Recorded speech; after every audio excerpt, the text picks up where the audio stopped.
რეგიონული განვითარებისა და ინფრასტრუქტურის მინისტრი მაია ცქიტიშვილი ამაყურებლის პირისპირ საღამომშვიდობის. მადლობა რომ ხართ ჩვენი გადაცემის სტუმარი. მოკლედ მთელი დღის განმავლობაში დღეს ურთიერთ გამომრიცხავი ინფორმაცია ვრცელდებოდა რეალურად გაგრძელდება თუ არა თანამშრომლობა კონსორციუმთან, გაწყვიტავს თუ არა ხელისუფლება ხელშეკრულებას და ასე შემდეგ. მაგრამ ეხლა მთავარი ინტრიგა რომელიც ამ კითხვით მინდა დავიწყო საუბარი. 6 საათზე ვადა ამოიწურა, არანაირი დოკუმენტაცია წარმოდგენილი არ იქნა. რა იქნება ხვალ?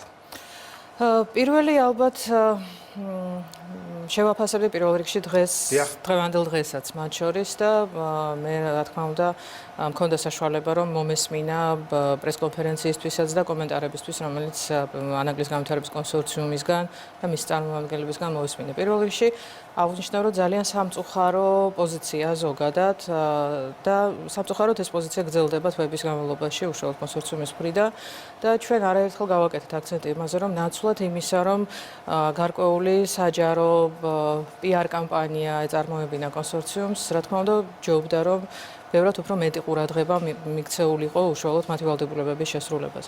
სამწუხაროდ დღესაც ვიხილეთ ნაცვლად იმისა, რომ კონკრეტულად გვესაუბრა იმაზე თუ რა მდგომარეობაშია უშუალოდ პროცესი, პროექტი, რა სტატუსი აქვს ამ ვალდებულებების შესრულებას, ნაცვლად ამისა სამწუხაროდ დღეს ბრალდებების მორიგი სერია ვიხილეთ კონსორციუმის მხრიდან, მათ შორის ისეთი სიტყვებიც, როგორც პოლიტიკური საბოტაჟი მთავრობის მხრიდან და ასე შემდეგ. ძალიან გამიჭირდება იმის ახსნა თუ როგორ შეგვიძლია ვთქვათ, რომ საბოტაჟი მთავრობის მხრიდან ან მხარდაჭერის ნაკლებობა არის ის, რომ ჩვენ სინამდვილეში ჯერ კიდევ 2017 წლის აგვისტოდან მოგეხსენებათ, ვაგრძელებთ ეტაპობრივად და 5 თუ 6 გაგრძელება იყო, აღარც მახსოვს უკვე რამდენი. ეტაპობრივ გაგრძელება და ამ ეტაპზე მოქმედი გაგრძელების ბოლო ვადა არის 2019 წლის ბოლომდე. შეგახსენებთ, რომ ჩვენ ივნისში უკვე მივიღეთ გადაწყვეტილება, რომლის საფუძველზეც ანაკლიის განვითარების კონსორციუმს გაუხანგრძლივდა მისი ვალდებულებების შესრულების ვადა ამ წლის ბოლომდე. დღეს ჩვენ გქონდა და დღის ბოლოს ნამდვილად ამოეწურა შუალედური ვადა, რომელიც ჩვენ სპეციალურად გავითვალისწინეთ, რა თქმა უნდა, კონსორციუმთან შეთანხმებით ამ ვადის გაგრძელების ხელშეკრულებაში და შუალედურ ვადას ჰქონდა მთავარი ამოცანა, რომ შუალედური ვადის დაცვის შემთხვევაში ჩვენ ერთობლივად შეგვეძლო ქონოდა იმის გარანტია, უფრო დარწმუნებული ვიქნებოდით იმაში, რომ ეს ვალდებულება წლის ბოლომდე ნამდვილად შესრულდებოდა. სამწუხაროდ დღეს არათუ არ მოხდა ამ ვალდებულების თუნდაც ნაწილობრივად შესრულება, არამედ დღეს სამწუხაროდ მოვისმინეთ კონსორციუმისგან უარიც კი, რომ რაიმე სახის დოკუმენტაცია ან რაიმე სახის დამადასტურებული ვალდებულებების შესრულების დამადასტურებელი საბოტაჟი ახსენა ბატონმა ხაზარაძემ დღეს რეალურად დღის ბოლოს. მანამდე კი ბრიფინგი, რომელიც გაიმართა, გულისხმობ ლევან ახვლედიანს, ანაკლიის კონსორციუმის გენერალურ დირექტორს, აი შემდეგი სიტყვები თქვა: არანაირი დოკუმენტაციის ჩაბარებას აღარ ვაპირებთ, მათი ქმედებების შეუძლებელს ხდის ამ დოკუმენტაციის შექმნას. სწორედ ამას გულისხმობ ბრალდებებში და რაც მთავარია ბრალდებებში, რომელსაც არავითარი საფუძველი არ აქვს და მე უკვე დარწმუნებული ვარ იმაში, რომ სამწუხაროდ ჩვენ იმდენად დავღალეთ საზოგადოება ამ ინფორმაციით, რომ მეგონი საკმარისად გაიგო საზოგადოებამაც, რომ სინამდვილეში ამ პროექტს მთავრობის მხრიდან მხარდაჭერის გარდა სხვა არაფერი არ ქონია და ამას მოწმობს სწორედ ეს უამრავი გადავადება, რომელიც როგორც უკვე შევახსენე ჩვენს მაყურებელს 2017 წლის აგვისტოდან დაიწყო და მოვიდა დღემდე. ამდენად ნამდვილად არის ნამდვილად სამწუხაროა ასეთი დამოკიდებულება ინვესტორის მხრიდან, რომელიც განსაკუთრებით ისეთი ინვესტორის მხრიდან, რომელსაც აქვს პრეტენზია, რომ ასეთი ტიპის სახელმწიფო მნიშვნელობის პროექტის აწევა შეუძლია. და დღეს ასევე იყო ძალიან ასევე საყურადღებო ფაქტი ჩემთვისაც, მათ შორის, როდესაც ჩვენ ვსაუბრობდით მათ შორის იმ შეტყობინების თაობაზე, რომელიც ჩვენ მივიღეთ და ესეც მთელი ამ პერიოდის განმავლობაში კონსორციუმთან ურთიერთობის ნაწილში ნამდვილად უნიკალური შემთხვევა იყო, როდესაც კონსორციუმმა გადაწყვიტა პირველად ესარგებლა კონფიდენციალურობის მუხლით. და შეგახსენებთ, რომ ეს მუხლი ხელშეკრულებაში იყო მანამდეც 2016 წლის 3 ოქტომბრიდან, მიუხედავად ამისა, სწორედ ბატონი მამუკა ხაზარაძის მხრიდან და კონსორციუმის წარმომადგენლების მხრიდან 2019 წლის იანვრიდან პარლამენტის ტრიბუნიდან დაიწყო უშუალოდ პროექტის დეტალებზე საუბარი და მანამდე მგონი თქვენ არ გაგახსენდებათ ეს ფაქტი. საუბრობთ, კონფიდენციალობაში იგულისხმება ის სამომავლო გეგმები და სამოქმედო გეგმა, რომელიც ეხება პორტის განვითარებას. ამაზეა საუბარი ამ წერილში. ხელშეკრულებაში კონფიდენციალურობის მუხლი ძირითადად არის მიმართული იმაზე, რომ კომერციული სახის საიდუმლოება, რომელიც შეიძლება კონკურენტისთვის გახდეს. საინტერესო რომ ეს იყოს დაცული, მაგრამ როდესაც ჩვენ საუბრობთ ამ პროექტის მიმართ უკვე არსებულ საჯარო ინტერესზე. როდესაც ჩვენ საუბრობთ მათ შორის ასეთი ტიპის ბრალდებებზე, როგორც არის პოლიტიკური საბოტაჟი, როგორც არის ხელშეშლა სახელმწიფოს მხრიდან, ნამდვილად არის კითხვა თუ რა უშლის ხელს კონსორციუმს თავისივე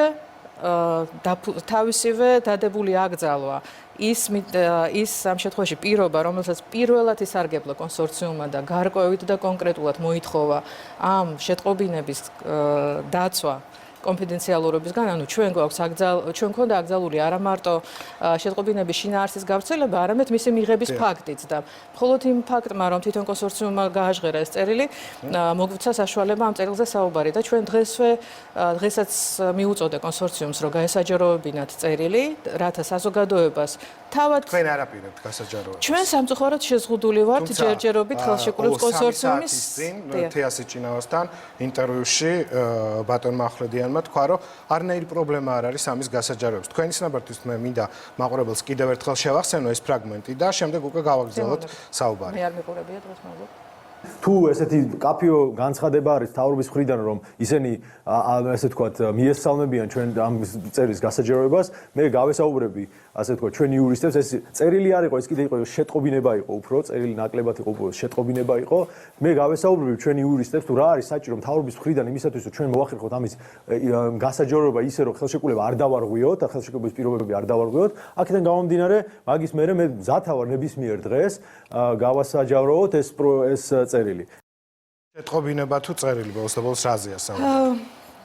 ეს არის პირველად ნახე სამწუხაროდ და ეს არის თვალსაჩინო მაგალითი იმ თვალმაგცობის, რომელიც სამწუხაროდ არ მომერიდება ამის თქმა, რომ ახასიათებს ბოლო პერიოდის განმავლობაში სამწუხაროდ კონსორციუმის წარმომადგენლებს გასაჯაროებასთან დაკავშირებით, როგორც აღნიშნე, კონფიდენციალურობის მუხლის გამოყენება თავად კონსორციუმმა მოითხოვა, მიუხედავად ჩვენი მოთხოვნისა დღეს და ჩვენი მზაობისა და ჩვენი მიმართვისა ეს არ გაკეთდა, მე მოხარული ვიქნები, რა თქმა უნდა, თუ ბატონი ლევანი ახვლედიანია და მისი იურისტები გადაწყვეტენ, რომ ეს შეზღუდვა მოხსნან და მას შემდეგ საზოგადოებას მიეცემა საშუალება ნახოს თუ რამდენად თუ არის თუ არა ამ წერილში თუ შეტყობინებაში არავითარ მნიშვნელობა ამას არ აქვს, არის თუ არა იქ მითითებული კონკრეტული ხედვები, კონკრეტული გეგმები ამ პროექტის განხორციელებასთან დაკავშირებით, რასაც ჩვენ ჯერ კიდევ გუშინდელი დღიდან ვისმენთ. რეალურად ამაზე არ არის ამ წერილში. მე ვადასტურებ იმას, რომ ამ წერილში არ არის. მე არ მაქვს უფლება იმის თქმის, რომ რა არის ამის წერილში, რა არის წერილში, მაგრამ მე შემიძლია თქვა რა არ არის ამის წერილში. როდესაც თვალთმაქცობაზე საუბრობთ, რა შეიძლება იყოს მიზეზი თვალთმაქცობის? სამწუხაროდ ეს არის ის შეუსრულებელი ვალდებულებები და როგორც ჩანს იმის აღქმა, რომ ამ ვალდებულებების შესრულების პერსპექტივა არ არის და ეს არ ხდება იმის გამო, რომ სახელმწიფოს მხრიდან, მთავრობის მხრიდან პროექტს არ აქვს მხარდაჭერა. კიდევ ერთხელ ვადასტურებ, რომ სიმართლე და სინამდვილე არის სუსხვა. მთავრობამ 2017 წლის აგვისტოდან ჯერ 2017 წლის ნოემბრამდე, შემდეგ 2017 წლის დეკემბრამდე, შემდეგ 2018 წლის დეკემბრამდე, შემდეგ უკვე 2018 წლის დეკემბერს ჩვენთვის გახდა ცნობილი, რომ ბანკებს შეიძლება ჰქონდეთ დამატებითი პირობები. შეგახსენებთ, რომ 2018 წლის ბოლოდან ჩვენ დავიწყეთ უკვე სამხრივი მოლაპარაკება ბანკებთან. მაშინ უკვე ხელშეკრულება გახანგრძლივდა კიდევ 6 თვის ვადით და შემდეგ 2019 წლის ივნისში ხელშეკრულება გახანგრძლივდა 2019 წლის ბოლომდე. თქვენ კითხვაზე პასუხად თუ რა ბედი ელის ამ პროექტს იმის გათვალისწინებით, უფრო სწორად რა გადაწყვეტილება იქნება მიღებული დღევანდელი დღის ბოლოს, თუნდაც იმ შედეგების გათვალისწინებით ძალიან მარტივია ამ კითხვაზე პასუხი. ჩვენ მიუხედავთ იმისა, რომ ხელშეკრულება გვაძლევს სრულ უფლებას, ხელშეკრულება მოვშალოთ დღესვე იმის გათვალისწინებით, რომ კონსორციუმმა ვერ შეასრულა ვერც საკუთარი კაპიტალის მოპოვების ვალდებულება და ვერც ბანკებთან წინასწარი შეთანხმების წარმოდგენის ვალდებულება, მიუხედავად ამისა, იმის გათვალისწინებით, რომ ეს პროექტი არის ჩვენთვის მნიშვნელოვანი, იმის გათვალისწინებით, რომ ჩვენ არც ერთ ჩვენს ოპონენტს, მათ შორის კონსორციუმს, არც სამწუხაროდ უკვე პოლიტიკურ ოპოზიციას ვერ მივცემთ საშუალებას იმისა, რომ მთავრობას დააბრალოს სხვა მთავრობამ 2017 წლის აგვისტოდან. ჯერ 2017 წლის ნოემბრამდე, შემდეგ 2017 წლის დეკემბრამდე, შემდეგ 2018 წლის დეკემბრამდე, შემდეგ უკვე 2018 წლის დეკემბერს ჩვენთვის გახდა ცნობილი, რომ ბანკებს შეიძლება ჰქონდეთ დამატებითი პირობები. შეგახსენებთ, რომ 2018 წლის ბოლოდან ჩვენ დავიწყეთ უკვე სამხრივი მოლაპარაკება ბანკებთან. მაშინ უკვე ხელშეკრულება გახანგრძლივდა კიდევ 6 თვის ვადით და შემდეგ 2019 წლის ივნისში ხელშეკრულება გახანგრძლივდა 2019 წლის ბოლომდე. თქვენ კითხვაზე პასუხად თუ რა ბედი ელის ამ პროექტს იმის გათვალისწინებით, უბრალოდ რა გადაწყვეტილება იქნება მიღებული დღევანდელი დღის ბოლოს, თუნდაც იმ შედეგების გათვალისწინებით ძალიან მარტივია ამ კითხვაზე პასუხი. ჩვენ მიუხედავთ იმისა, რომ ხელშეკრულება გვაძლევს სრულ უფლებას, ხელშეკრულება მოვშალოთ დღესვე იმის გათვალისწინებით, რომ კონსორციუმმა ვერ შეასრულა ვერც საკუთარი კაპიტალის მოპოვების ვალდებულება და ვერც ბანკებთან წინასწარი შეთანხმების წარმოდგენის ვალდებულება, მიუხედავად ამისა, იმის გათვალისწინებით, რომ ეს პროექტი არის ჩვენთვის მნიშვნელოვანი, იმის გათვალისწინებით, რომ ჩვენ არც ერთ ჩვენს ოპონენტს, მათ შორის კონსორციუმს, არც სამწუხაროდ უკვე პოლიტიკურ ოპოზიციას ვერ მივცემთ საშუალებას იმისა, რომ მთავრობას დააბრალოს რაიმე სახის ქმედება, რომელიც ხელს შეუშლის ანაკლიის განვითარების კონსორციუმს ამ პროექტის განხორციელებაში, ჩვენ არ ვისარგებლებთ ამ უფლებით და ჩვენ მივცემთ კონსორციუმს საშუალებას ბოლომდე ამოწუროს მისი რესურსი და 2019 წლის ბოლომდე მოიზიდოს და მოიპოვოს როგორც საკუთარი კაპიტალი, ასევე ბანკებიდან, საერთაშორისო ბანკებიდან იმ 400 მილიონიანი. თუ სწორად გავიგე, გამოდის, რომ წლის ბოლომდე არანაირი გადაწყვეტილება არ იქნება მიღებული, მიუხედავად იმისა, რომ დღესაც გვესმოდა, რომ სახელმწიფო მიზანმიმართულად აფერხებს ამ პროექტის განვითარებას, ხელს უშლის კონსორციუმს. მიუხედავად იმისა, რომ ალბათ მაყურებელს კიდევ ერთხელ უნდა შევახსენოთ, რომ კონსტიტუციაში გვაქვს ჩანაწერი, რომ ანაკლიის პორტი აუცილებლად აშენდება. აქ ასევე საუბარია 120 მილიონი დოლარის საკუთარი კაპიტალის შევსებაზე და 400 მილიონიანი სესხის წინასწარი შეთანხმებით დოკუმენტის წარმოდგენაზე. ხო, დღეს მაგალითად ჩვენ ასევე მოვისმენთ შემდეგი განცხადება, მე შევეცდები, რომ ესეც განვიხილოთ თქვენთან. ინვესტორი არავინ აღარ დაინტერესდება ამ პროექტით და ინვესტორი აღარ შემოვა და აღარ ჩადებს ფულს. აი, ისეთი დამოკიდებულება აქვს სახელმწიფოს კონსორციუმთან და ამ პროექტთან დაკავშირებით, რომ არანაირი ინვესტორის მხრიდან ინტერესი აღარ იქნება. მე დღეს მოვისმინე ანაკლიის განვითარების კონსორციუმის სამეთვალყურო საბჭოს წევრის, ერთ-ერთი წევრის განცხადებაც, რომ 5-6 ინვესტორი ყავს კონსორციუმს განხილვის რეჟიმში და ჩვენ მივესალმებით, რა თქმა უნდა, ამ ინვესტორების არსებობას და სწორედ ამის გამო ჩვენ არ შევწყვეტთ ამ ხელშეკრულებას, არ მოვშლით ხელშეკრულებას და კონსორციუმს მივცემს საშუალებას და მის ინვესტორებს, რომ მიაღწიონ შეთანხმებებს იმისთვის, რომ ამ პროექტში მოიზიდონ საკუთარი კაპიტალი. ძალიან მნიშვნელოვანია, როდესაც ჩვენ საუბრობთ, ცოტა მე მესმის, რომ ძალიან რთული გასაგებია ზოგადად მაყურებლისთვის, რომელიც არც არის ვალდებული, რომ იყოს დეტალებზე ინფორმირებული. ძალიან რთული აღსაქმელია ზოგადად ყველა ის დეტალი, რომელიც ამ პროექტს უკავშირდება.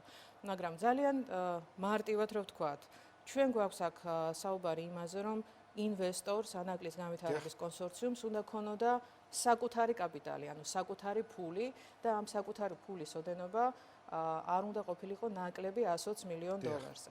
ამასთან ერთად მნიშვნელოვანია ის, რომ ჩვენ არ დაგვის, ასე ვთქვათ, ჩვენ არ ქონია მიცემული რაიმე სახის მითითება, რომ ეს უნდა ყოფილიყო გაკეთებული ინვესტორების მეშვეობით. ანუ ანაკლიის განვითარების კონსორციუმს ჯერ კიდევ 2017 წლის აგვისტოს შეგახსენებთ, მაშინ როდესაც არავითარი მიზეზი არ ქონდა ანაკლიის განვითარების კონსორციუმს რაიმე ბრალდება წარედგინა მთავრობისთვის ამ შემაფერხებელი გარემოებების თაობაზე, ჯერ კიდევ მაშინ ვერ მოახერხა ამ საკუთარი დაფინანსების, ანუ საკუთარი ფულის მოზიდვა პროექტში.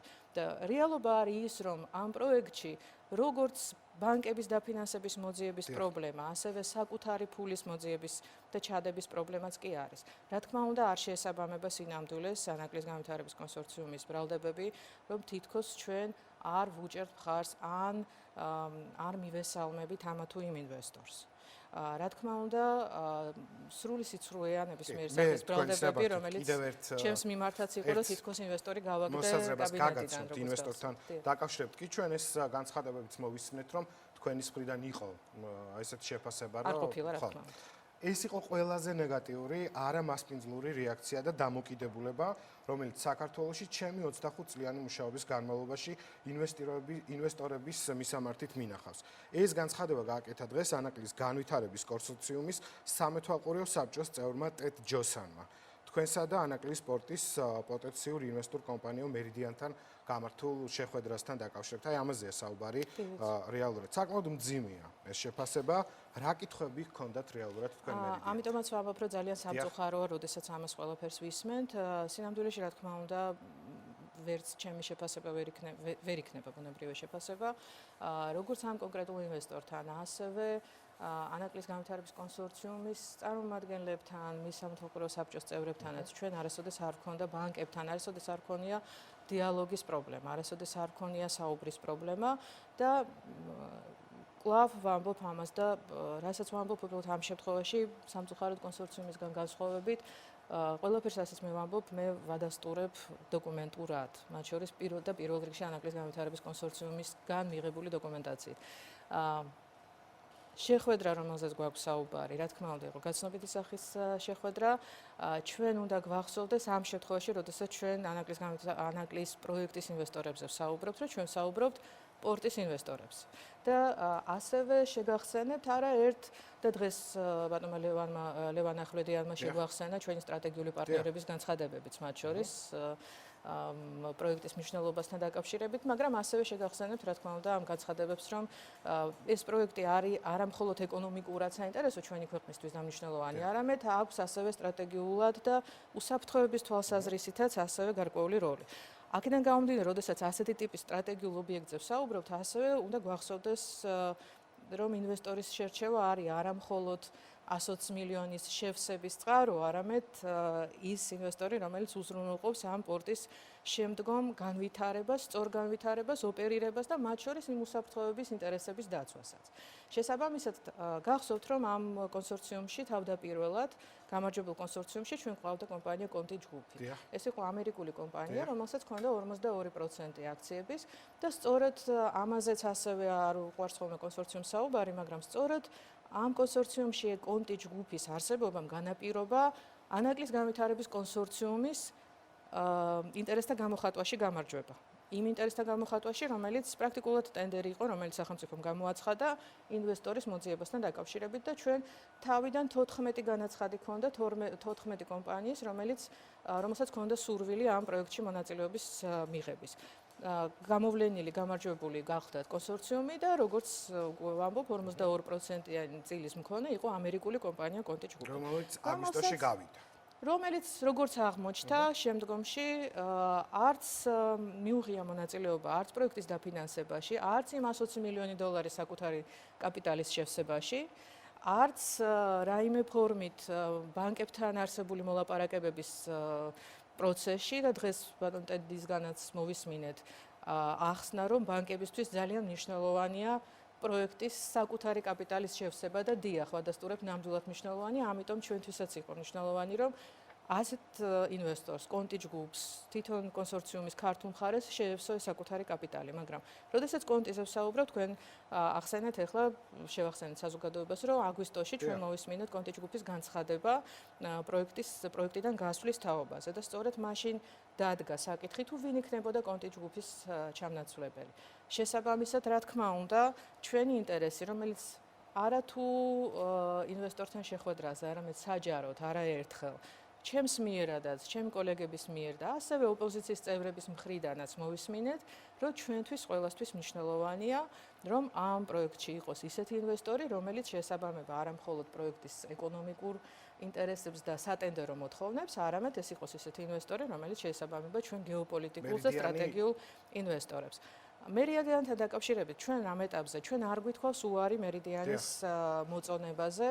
ჩვენ ვსწავლობთ მერიდიანის მიერ წარმოდგენილ კონსორციუმის მიერ წარმოდგენილ დოკუმენტაციას, მერიდიანის სადამფუძნებლო დოკუმენტაციას, მის გამოცდილებას, რეპუტაციას, რადგანაც ჩვენთვის არის მნიშვნელოვანი, რომ პორტს ყავდეს ისეთი ინვესტორი, რომელიც ერთის მხრივ ჩაანაცვლებს კონტი ჯგუფს, როგორც ტენდერში გამარჯვების პირობას, ასე ვთქვათ, პირობის მქონე კომპანიას და რომელსაც ამასთან ერთად ექნება ასეთი ტიპის სტრატეგიულ პროექტში ის ფუნქცია, ის როლი, რომელიც უზრუნველყოფს ამ პორტის განვითარებას. ამდენად ჩვენ გვაქვს ჯერ კიდევ ვადა 29 ოქტომბრამდე, რომ შევისწავლოთ დოკუმენტაცია, რომელიც იქნა წარმოდგენილი მერიდიან კაპიტალიდან, თუმცა ასევე შეგახსენებთ, რომ სულ თავიდან თუ გაიხსენებთ, ჯერ ბატონი მამუკა ხაზარაძე პირველ რიგში წარმოგვიდგენდა ამ კომპანიას როგორც ბრიტანულ ინვესტორს, შემდგომ მეორე დღეს აღმოჩნდა, რომ ეს თურმე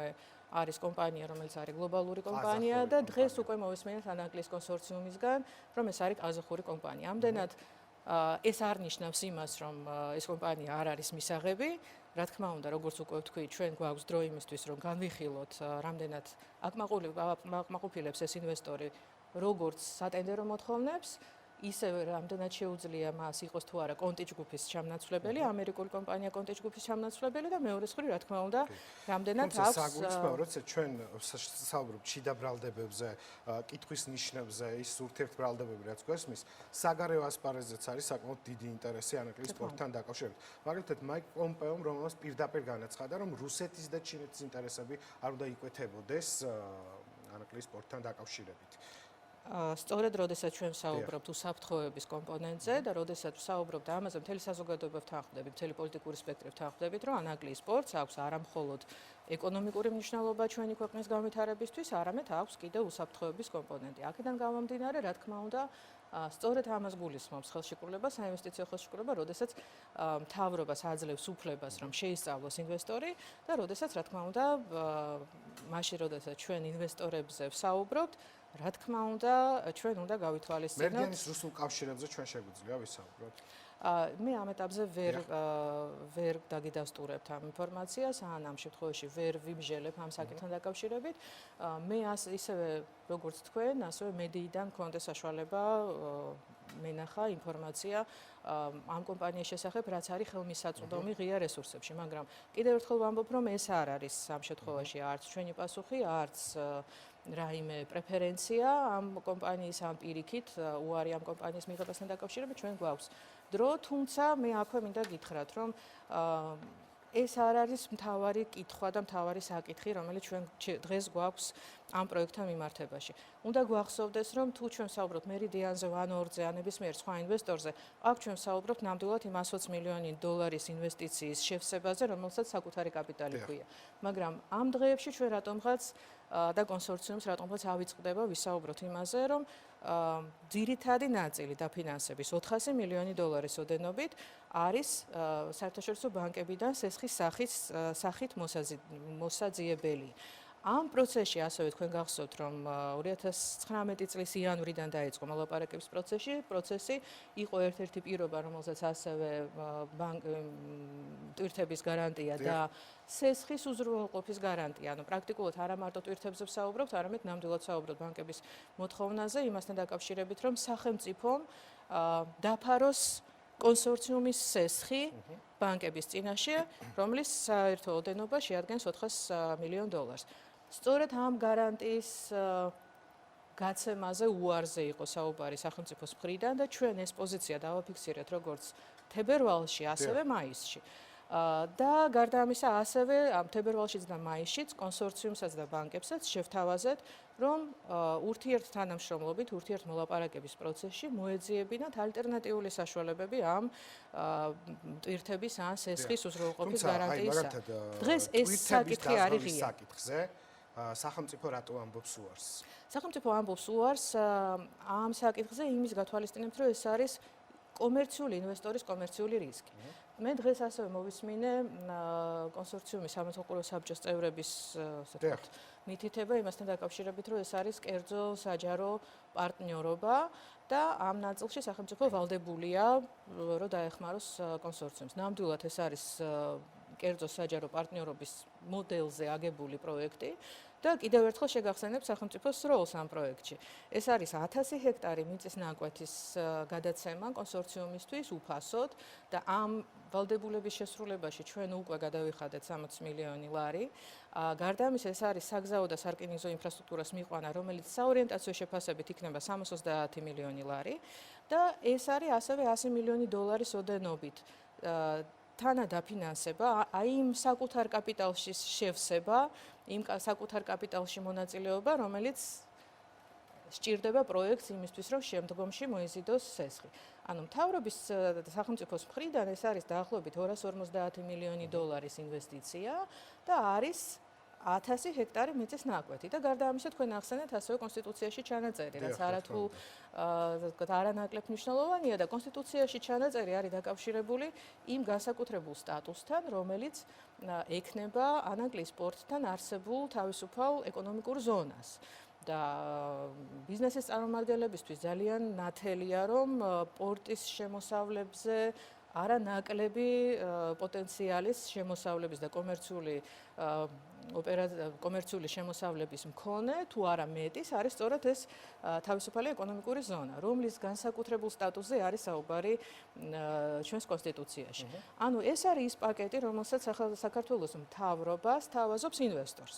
ეხლა ჩვენ საუბრობთ ინვესტორის ფუნქციაზე. რა არის მაშინ კერძო ინვესტორის როლი?